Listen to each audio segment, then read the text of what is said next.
안녕하세요. 오늘은 우리 역사에서 잘 알려지지 않은 흥미로운 이야기를 가져왔습니다. 바로 고려시대 여성들의 삶에 관한 이야기인데요. 혹시 여러분이 생각하기에 중세 동아시아에서 가장 자유로운 여성들이 살았던 곳이 어디일까요? 아마도 많은 분들이 당나라 중국을 떠올릴 것 같습니다. 하지만 놀랍게도 그 답은 바로 고려였습니다. 오늘 영상에서는 약 1000년 전 고려 시대의 여성들이 얼마나 자유롭고 진보적인 삶을 살았는지, 그리고 그것이 어떻게 가능했는지에 대해 자세히 살펴보겠습니다. 준비되셨나요? 그럼 시작해 볼게요. 좋아요, 구독, 알람 설정. 당나라 시대 중국의 여성들은 상대적으로 자유로웠습니다. 여성들이 외출할 때 얼굴을 드러낼 수 있었고 재산권도 어느 정도 보장받았죠. 하지만 송나라 시대가 되면서 신유학, 특히 이학이 출현하게 됩니다. 이 철학은 여성의 3종 지도를 강조했어요. 즉, 여자는 아버지를 따르고 남편을 따르고 늙어서는 아들을 따라야 한다는 것이죠. 그리고 정절이라는 개념이 등장합니다. 남편이 죽으면 재혼하지 않는 것이 미덕이라는 개념이었는데, 이것이 중국 여성들을 점점 더 올가매기 시작했습니다. 일본 역시 상황은 다르지 않았습니다. 해이안 시대를 거치면서 무사계급의 성장과 함께 여성의 지위는 점점 낮아졌습니다. 재산은 남자에게만 상속되었고 여성은 가정 내에서의 순종을 강요받았습니다. 흥미롭게도 거란요나라가 몽골은 여성의 지위가 상대적으로 높았던 유목 문화권이었습니다. 하지만 역시 남성 중심의 사회였음은 변하지 않았죠. 반면 고려는 이와 완전히 다른 길을 걸었습니다. 한반도라는 지리적 특성, 그리고 고려 건국 초기부터 형성된 독특한 사회체계가 여성들에게 놀라운 자유를 선물했던 것입니다. 고려에서 가장 놀라운 제도는 바로 여성의 상속권이었습니다. 당시 중국과 일본에서는 재산이 아들에게만 상속되었습니다. 딸은 결혼할 때 혼수를 받으면 그것으로 끝이었죠. 하지만 고려는 달랐어요. 고려의 법전인 경국대전과 각종 기록들을 보면 딸도 아들과 동등하게 아버지의 재산을 상속받을 수 있었습니다. 이것은 엄청난 의미를 가집니다. 왜냐하면 재산권은 곧 독립성을 의미하기 때문이에요. 남편이 없어도 아버지가 없어도 스스로 살아갈 수 있는 경제적 기반을 여성들이 가지고 있었던 것입니다. 고려의 혼수제도를 자세히 살펴보면 더욱 흥미로워집니다. 신부가 가져가는 혼수는 단순한 선물이 아니었어요. 이것은 신부의 개인 재산으로 취급되었습니다. 남편이 아무리 부자라도 아내의 혼수에 함부로 손을 댈 수 없었습니다. 마치 요즘의 배우자 재산 분리제 같은 개념이 이미 1000년 전에 있었던 거예요. 심지어 이혼할 때는 아내가 가져온 혼수는 당연히 자신이 챙겨가야 했고, 이 과정에서 많은 여성들이 경제적으로 충분히 독립할 수 있었습니다. 고려의 귀족 사회에서는 여성 재산가들을 흔히 볼 수 있었습니다. 자신의 이름으로 노비를 소유하고 전답을 관리하며 심지어 상업활동에도 참여했던 여성들이 있었어요. 고려 시대의 기록을 보면 어떤 여성 지주가 자신의 토지에 자신의 의지대로 소작인을 받고 수확물을 거두었다는 내용들이 나옵니다. 이는 완전한 경제적 독립을 의미합니다. 아마도 고려 여성들의 가장 큰 자유는 바로 재혼의 자유였을 것입니다. 남편이 죽으면 고려 여성들은 얼마든지 다시 결혼할 수 있었어요. 그리고 이것이 나쁜 것이 아니라는 사회적 합의가 있었습니다. 반면 중국 송나라에서는 어떨까요? 남편이 죽은 여성이 재혼하는 것은 정절을 잃은 행위로 여겨졌습니다. 심지어 전국적인 운동이 벌어져서 남편 죽은 후 재혼하지 않는 여성들을 절개 있는 여인으로 높이 평가했어요. 그리고 이 운동이 심해지면서 나중에는 남편이 죽으면 재혼하지 않는 것이 도덕적 의무가 되어버렸습니다. 고려 시대의 기록들을 분석하면 재혼 여성들의 비율이 상당했음을 알 수 있습니다. 특히 귀족 사회에서는 여성들이 첫 남편의 사망 후 두 번째, 심지어 세 번째 결혼을 하는 경우도 드물지 않았습니다. 예를 들어 고려 귀족 여성 중에는 첫 결혼으로 자녀를 낳고 남편이 죽은 후 재혼해서 또 다른 가문으로 들어가 다시 자녀를 낳은 경우들이 많습니다. 그리고 이것이 사회적으로 문제가 되지 않았어요. 왜 이런 제도가 가능했을까? 흥미로운 질문이 생깁니다. 왜 고려는 중국이나 일본과 달리 여성의 재혼을 자유롭게 했을까요?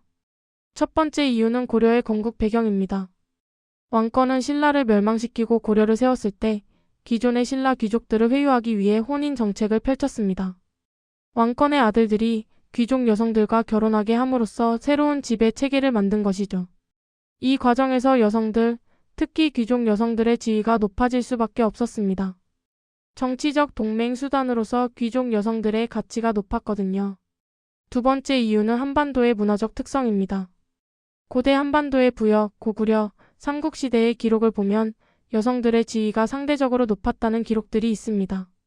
이런 전통이 고려에까지 이어진 것으로 보입니다. 세 번째 이유는 신유학의 늦은 도입입니다. 신유학이 중국에서 송나라 시대에 발전했을 때 고려는 아직 불교를 국교로 하고 있었습니다. 신유학이 고려에 본격적으로 영향을 미치기 시작한 것은 고려 말, 특히 조선 건국 이후입니다. 따라서 고려 전반에 걸쳐 신유학적 여성관이 철저하게 적용되지 않을 수 있었던 것이죠. 고려 시대 왕비들의 권력은 엄청났습니다. 한 예로 거란의 침입으로 고려가 위기에 처했을 때 왕대비들이 정치적 결정에 직접 개입했습니다. 심지어 왕대비가 섭정을 하기도 했어요. 이것은 당시로서는 매우 드문 일이었습니다. 고려 초기의 여러 왕들의 어머니들, 즉 대왕 대비들이 얼마나 큰 영향력을 행사했는지는 고려사의 기록에 명확히 나타나 있습니다. 흥미롭게도 고려 사회에서는 귀족 여성들이 비록 관료직에 직접 나가지는 않았지만 그들의 남편, 아들, 형제들에 대한 영향력을 통해 정치에 개입할 수 있었습니다. 더욱이 귀족 여성들의 네트워크가 있었어요. 같은 가문의 딸들끼리, 자매들끼리, 그리고 남편 집안의 여성들과 협력하면서 가문의 이익을 추구했던 것입니다. 이것은 마치 현대의 정치인들의 네트워크 같은 것이었죠. 고려 사회에서 여성들은 문화예술 활동도 활발하게 했습니다. 귀족 여성들 중에는 시와 그림에 능한 사람들이 많았습니다. 고려 시대의 기록을 보면 여성 시인들의 작품이 남아있고 이들이 문인 사회에서 인정받았음을 알 수 있어요. 물론 남성들만큼은 아니었지만 적어도 문화활동을 하는 것이 도덕적으로 비난받지 않았다는 것이 중요합니다. 또한 고려에서는 여성 악사와 무용수들이 존재했습니다. 궁중의 잔치에서 여성 음악가들이 연주를 했고 이들은 전문직 음악가로서의 지위를 누렸어요. 고려 여성들은 비교적 자유롭게 외출할 수 있었습니다. 물론 귀족 여성들이라 해서 남성들처럼 완전히 자유롭지는 않았겠죠. 하지만 중국 당나라 이후나 일본의 상황에 비하면 훨씬 자유로웠습니다. 고려 시대의 기록에는 여성들이 절에 가고 시장에 가고 심지어 남성들과 함께 활동했다는 내용들이 있습니다.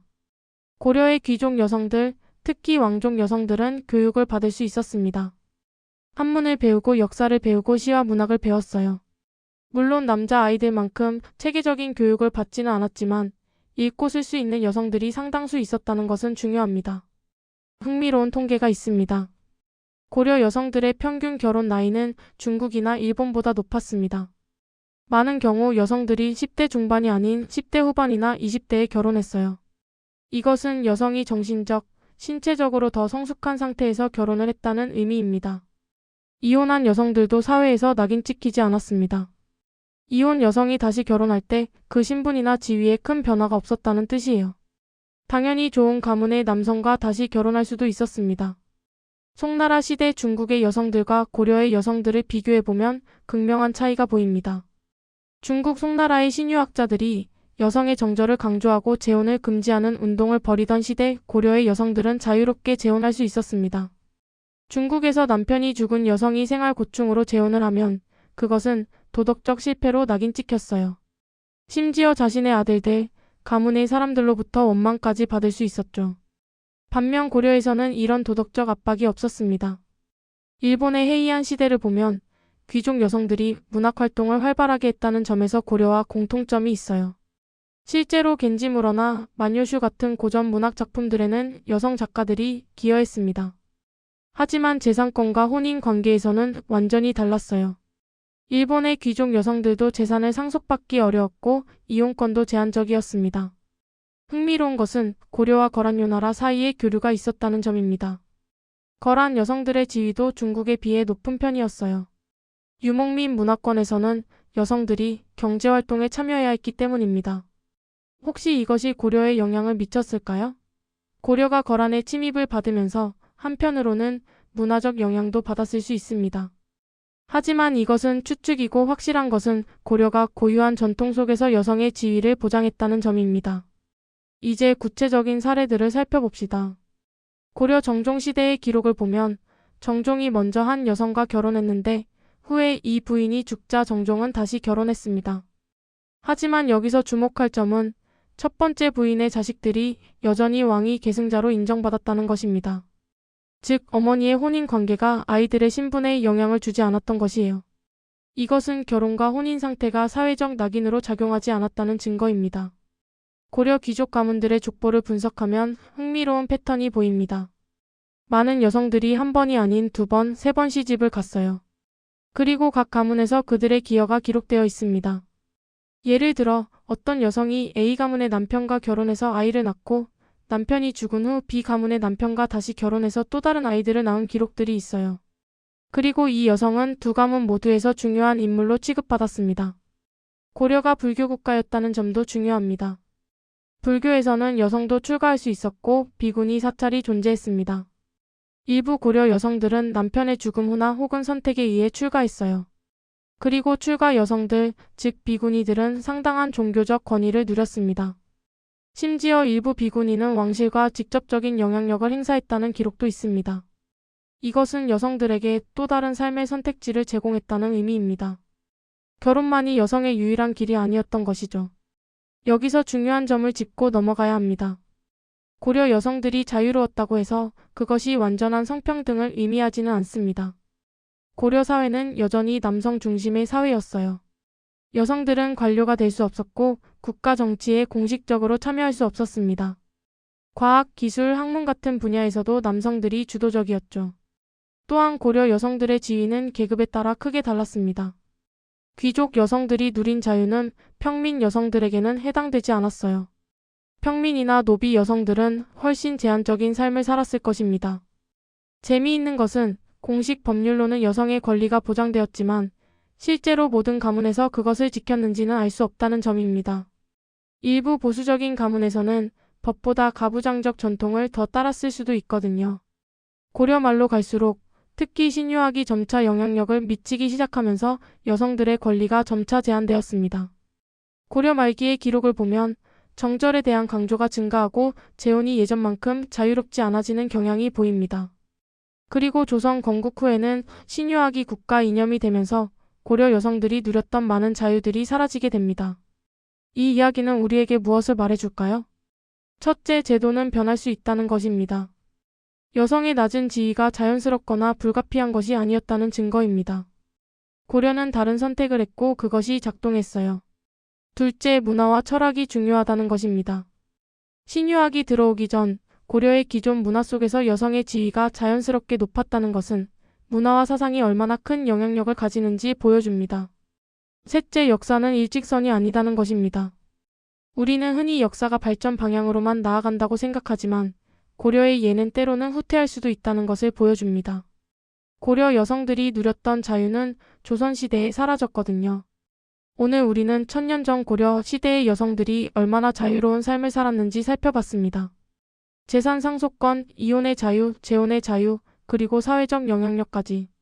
이것들은 당시 동아시아에서 매우 드물고 진보적인 제도들이었습니다. 역사 속에서 이런 사례들을 찾는 것은 단순한 역사 공부를 넘어 우리의 현재를 생각해보게 만듭니다. 과거에 가능했던 것이 현대에 불가능할 수도 있고 우리가 자연스럽다고 여기는 많은 것들이 실제로는 선택의 결과일 수도 있다는 것이죠. 고려의 여성들을 통해 우리는 역사의 다양성과 가능성에 대해 생각해보게 됩니다. 오늘 영상이 재미있으셨나요? 그렇다면 좋아요와 구독을 눌러주시고 댓글로 여러분의 생각도 나눠주세요. 다음 영상에서 만나요.